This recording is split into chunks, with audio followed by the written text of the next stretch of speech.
tiga garis besar ajaran Islam, akidah, ibadah, akhlak tadi menjadi sasaran utama dari cara iblis menggoda manusia. Sifat iri dengki itu gambaran dari tidak ridhonya kita terhadap pembagian Allah Subhanahu wa taala. Rasul bertanya kepada jamaah para sahabat, "Atadruna ma al-muflis?"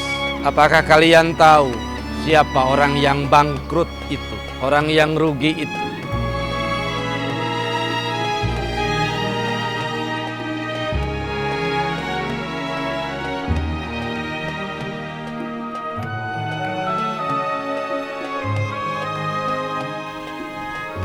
Assalamualaikum warahmatullahi wabarakatuh. Bismillahirrahmanirrahim. Alhamdulillahi kulluh wa kullun laka rabbi kulluh. Asyhadu an la ilaha illallah wahdahu la syarikalah. Wa asyhadu anna Muhammadan abduhu wa rasuluh la nabiyya ba'dah. Allahumma shalli wa sallim wa barik ala sayyidina wa habibina wa syafi'ina wa maulana Muhammadin wa ala alihi wa ashabihi wa man tabi'ahu ila yaumiddin, amma ba'd. Para santri wa santriat Pondok Pesantren Al-Hanif, para alumni, orang tua, wali santri, serta siapapun yang kebetulan menyimak kajian kita kali ini, kita lanjutkan bahasan kajian kita pada kesempatan kali ini dengan menyimak beberapa ayat suci Al-Quran serta sabda-sabda Rasulullah Shallallahu Alaihi Wasallam, khususnya yang berkaitan dengan pembagian ajaran Islam ke dalam tiga bagian besar. Secara umum, ajaran Islam atau yang disebut dengan syariatuddin itu terbagi tiga kelompok. Yang pertama, bagian akidah. Yang kedua, ibadah. Yang ketiga, adab atau akhlak. Akidah biasanya dipelajari dalam subbagian ilmu tauhid. Sedangkan ibadah itu dipelajari dalam subbagian ilmu fikih, dan adab itu dipelajari dalam kajian subbidang akhlak. Ketiga bagian ini, kalau kita coba lihat, ini menjadi ukuran dari keseimbangan tingkat keimanan, keislaman seseorang. Tidak mesti hanya baik dari sisi akidah, tapi juga harus diimbangi dengan peningkatan kualitas ibadah kepada Allah Subhanahu wa taala. Nah, tiga hal ini, baik dari akidah, ibadah, ataupun akhlak tadi, itu pun bisa menjadi bagian dari hal-hal yang menjadi sasaran setan dalam menggoda manusia. Kalau bisa diganggu dari segi akidahnya, maka setan menggoda sisi akidah tersebut. Tapi kalau dari sisi akidah tidak bisa diganggu atau digoda, maka setan akan mencoba mengganggu dari segi ibadah. Ketika dari segi akidah dan ibadah orang tidak bisa tergoda, maka setan akan mengganggu dari sisi akhlak atau adab. Hal ini bisa dipelajari atau dipahami dari dialog Allah dengan syaitan ketika setan diusir dari surga. Bisa dilihat di surat Al-A'raf dari ayat 11 sampai ayat 17. Allah Subhanahu wa taala berfirman, "A'udzubillahi minasyaitonirrajim. Bismillahirrahmanirrahim. Summa qulna lil malaikati isjudu li Adama fasajadu illa iblis lam yakum minas sajidin. Kemudian kami instruksikan kepada malaikat untuk bersujud kepada Adam. Para malaikat pun bersujud kecuali iblis. Dan iblis tidak termasuk mereka yang bersujud. Kemudian Allah bertanya, qala ma mana'aka alla tasjuda id amartuk. Apa yang menghalangimu dari bersujud ketika aku perintahkan kepadamu? Qala, iblis menjawab, ana khairum minhu. Aku lebih baik daripada Adam. Khalaqtani min nar wa khalaqtahu min tin. Engkau menciptakanku dari api dan engkau menciptakan dia, yaitu Adam, dari tanah.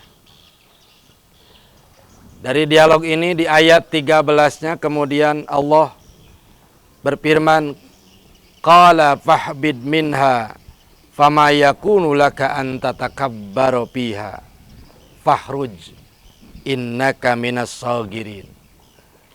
Keluarlah kamu dari surga. Tidak layak surga ini bagi orang yang takabur, bagi makhluk yang takabur di dalamnya seperti kamu. Keluarlah dalam keadaan hina. Setelah ada instruksi dari Allah untuk keluar dari surga, itulah iblis alaihi laknatullah kemudian memohon kepada Allah Subhanahu wa taala. Qala anzirni ila yaumi yub'atsun. Berikan aku kesempatan untuk hidup sampai hari dibangkitkan. Kemudian Allah berfirman lagi, innaka minal mundharin. Sesungguhnya kamu diberi kesempatan untuk bisa hidup sampai hari kebangkitan. Selanjutnya di ayat 16 inilah iblis mengemukakan gambaran bagaimana dia akan menggoda manusia itu. Allah berfirman, a'udzubillahi minasyaitonirrajim. Qala fabima aghwaytani la'aqudanna lahum siratal mustaqim. Iblis berkata, karena engkau telah menyesatkanku, maka sungguh aku benar-benar akan menyesatkan manusia dari jalanmu yang lurus. Di ayat ini iblis menggunakan la'aqudanna, satu kata yang menggunakan lam ibtida dan nun taukid. Sebagaimana pernah kita bahas dulu bahwa lam ibtida dan nun taukid itu adalah alat untuk memperkuat pernyataan. Dua alat digunakan sekaligus dalam ayat ini. La'aqudanna, sungguh aku benar-benar akan menggoda manusia. Jadi tugas iblis tidak lain hanya satu, yaitu menggoda manusia. Yang jadi pelajaran selanjutnya bagi kita adalah bagaimana cara iblis menggoda kita sebagai hamba Allah. Kaitannya dengan tiga kelompok ajaran Islam tadi, yaitu akidah, syariah, dan akhlak itu. Ayat 17, masih surat Al-A'raf, Allah Subhanahu wa ta'ala berfirman, mengkisahkan tentang kata-kata iblis. Summa la'atiyannahum mim baini aidihim wa min khalfihim wa an aymanihim wa an samailihim. Kemudian aku akan mendatangi manusia, dalam arti akan menggoda manusia dari arah depan. Selanjutnya dari arah belakang manusia. Kalau tidak mempan, aku akan datang menggoda dari arah kanan dan arah kiri manusia itu. Nah, para ulama tafsir rata-rata menafsirkan dari arah depan itu dari arah akhirat, yaitu masa depan, dalam bentuk digoda ketika manusia hendak beribadah kepada Allah. Dari arah belakang, para ulama mufassirin menafsirkan kehidupan dunia. Ada sebagian yang mencoba menafsirkan dari arah belakang itu dari segi akidah tadi. Dari depan dihalangi ketika beribadah, dari belakang didorong untuk sesat dalam akidah. Sementara dari kanan dan kiri itu dari segi akhlak atau adab, sisi sosial. 3 garis besar ajaran Islam, akidah, ibadah, akhlak tadi menjadi sasaran utama dari cara iblis menggoda manusia. Dari arah depan itu dari segi ibadah, dari arah belakang itu digoda dari segi akidah, dari kiri dan kanan itu dari segi akhlak agar terjerumus ke dalam kesesatan. Jika manusia tidak kena digoda dari segi akidah, maka setan akan mencoba masuk dari segi ibadahnya. Jika tidak bisa digoda dari segi ibadah, maka setan akan masuk dari segi akhlak manusia itu sendiri. Kita coba ambil contoh ketika Rasulullah Shallallahu Alaihi Wasallam bersabda, "Iyyakum wal hasada, fa innal hasada ta'kulul amal, kama ta'kulun nar al-hatab." Jauhilah oleh kalian sifat iri dengki, karena sifat iri dengki itu membakar amal ibadah kalian, menghanguskan amal ibadah kalian sebagaimana api membakar atau menghanguskan kayu bakar yang kering. Rasulullah menganalogikan bahwa sifat iri hati itu bisa membakar amal ibadah atau pahala seperti api membakar kayu bakar. Kita munculkan pertanyaan, apa hubungannya ibadah kita dengan sifat iri hati atau dengki pada orang lain? Ibadah satu sisi adalah ritual kita kepada Allah Subhanahu wa taala, penghambaan diri, sedangkan sifat iri hati atau dengki itu sisi lain. Tapi kenapa Rasul menggunakan analogi seperti itu? Jauhi oleh kalian sifat iri dengki, karena sifat iri dengki akan membakar, menghanguskan amal ibadah kalian. Kalau kita lihat seseorang yang beribadah kepada Allah, dia sholat di masjid, berzikir di masjid, maka tujuan dia berada di masjid adalah ingin menjadi hamba Allah, ingin diakui sebagai hamba Allah Subhanahu wa taala, maka dia menghambakan diri dalam bentuk ibadah kepada Allah. Ketika di masjid ingin menjadi hamba Allah yang baik, dia keluar dari masjid. Jika dalam hatinya ada sifat iri dan dengki pada orang lain setelah keluar dari masjid, tadi di masjid ingin menjadi hamba Allah, di luar masjid dia punya sifat iri hati atau dengki, maka orang yang iri hati ketika melihat orang lain mendapat nikmat dari Allah Subhanahu wa taala, orang lain mendapat rezeki lebih dari Allah Subhanahu wa taala, atau orang lain mendapat kenikmatan lebih dari Allah Subhanahu wa taala, maka dia seperti tidak meyakini bahwa rezeki, nikmat dan apapun yang didapatkan manusia itu sudah diatur oleh Allah Subhanahu wa taala. Di dalam masjid dia tadi ingin menjadi hamba Allah, di luar masjid dia tidak ridho atas pembagian Allah terhadap rezeki-rezeki yang diberikan kepada manusia. Sifat iri dengki itu gambaran dari tidak ridhonya kita terhadap pembagian Allah Subhanahu wa taala. Nah, dari sabda Rasul ini menggambarkan bahwa orang dari segi ibadah bisa baik ketika dia di masjid, ingin menjadi hamba Allah. Tapi ketika keluar dari masjid, dari segi akidah, dia punya sifat hasad kepada orang lain. Nah, sifat hasad itu menggambarkan dia tidak ridho atas cara Allah membagikan rezeki kepada hambanya. Buktinya apa? Ketika orang lain mendapat rezeki lebih, dia merasa iri hati.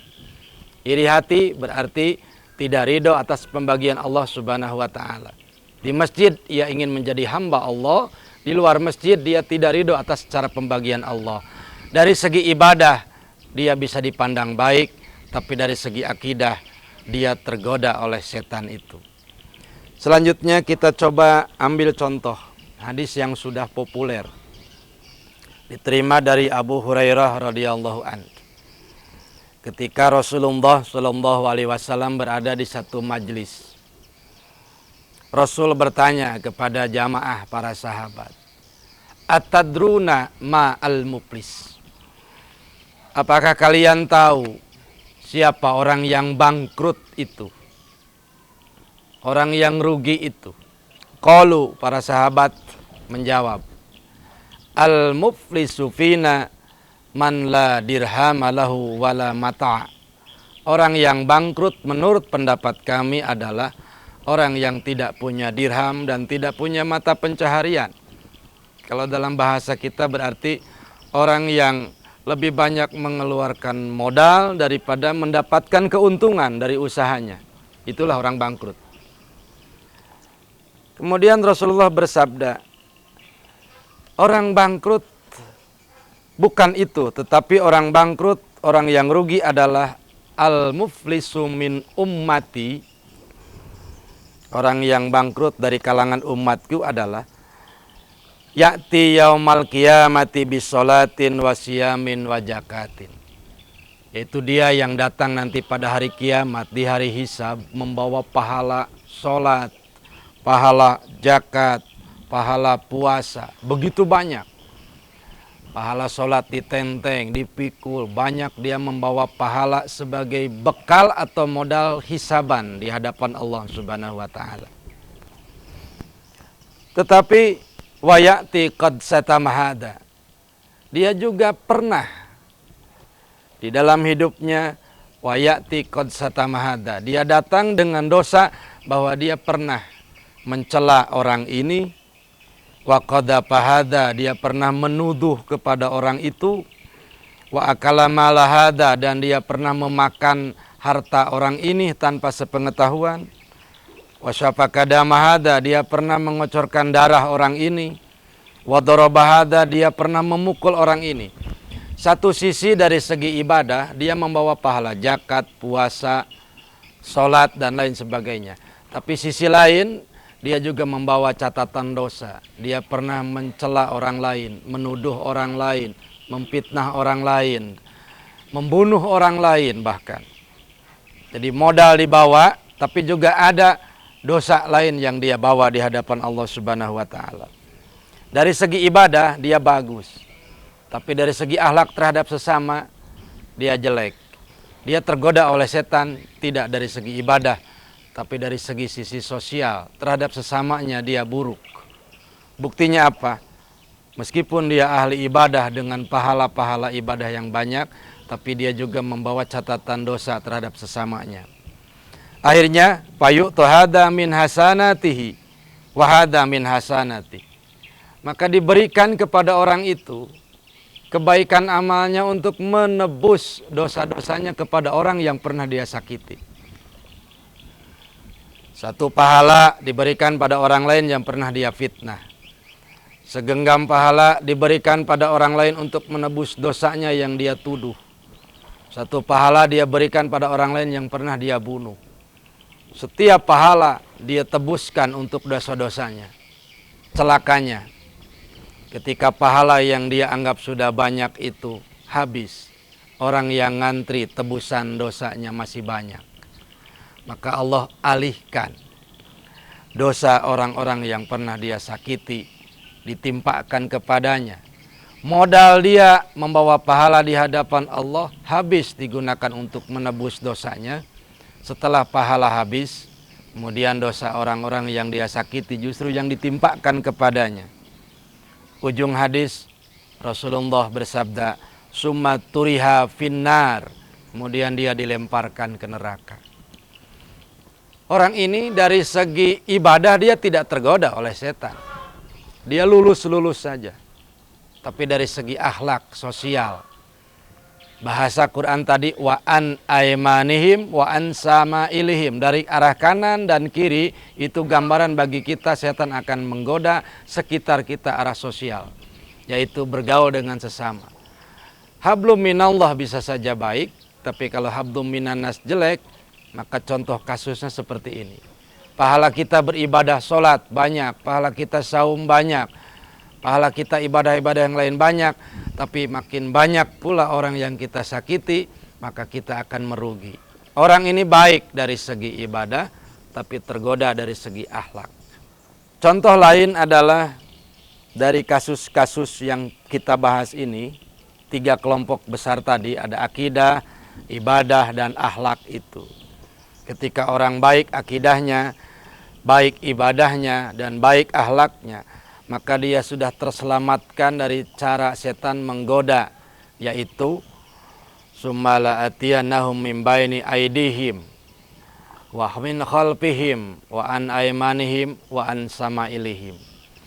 Bagi kita, ketika kita melihat seseorang dari segi ibadah dia terlihat baik, tapi dia buruk terhadap tetangganya, maka dia pun kena oleh sasaran setan, digoda dari segi akhlak. Kalau kita melihat ada orang yang segi ibadahnya bagus, dengan tetangga juga bagus, tidak ada masalah, bahkan lebih cenderung jadi orang yang dihormati, tapi sehari-hari masih tetap dia melakukan hal-hal yang sifatnya menyekutukan Allah Subhanahu wa ta'ala, maka dia tergoda oleh setan dari sisi akidah. Mempelajari ajaran Islam harus memenuhi 3 bagian tersebut: akidah, ibadah, dan akhlak, agar ketika setan menggoda kita dari segi akidah, kita bisa mempertahankan diri. Agar ketika setan menggoda kita dari segi ibadah, kita juga bisa mempertahankan diri. Dan agar ketika setan menggoda kita dari segi akhlak atau pergaulan sosial, kita bisa mempertahankan diri. 3 sasaran setan tersebut sudah kita tahu, kita pahami dari ayat ini. Marilah kita pertahankan diri dari segi akidah, kita pertahankan akhlak kita dan ibadah kita kepada Allah Subhanahu wa ta'ala. Mudah-mudahan kita termasuk hamba-hamba Allah yang mendapat pelindungan dari godaan setan yang terkutuk tadi, sehingga kita dapat meraih kebahagiaan dan selamat di dunia dan di akhirat nanti. Mudah-mudahan kajian kita kali ini ada manfaatnya. Terima kasih atas perhatian, mohon maaf atas segala khilaf dan dosa. Akhirul kalam, billahi taufik wal hidayah. Assalamualaikum warahmatullahi wabarakatuh.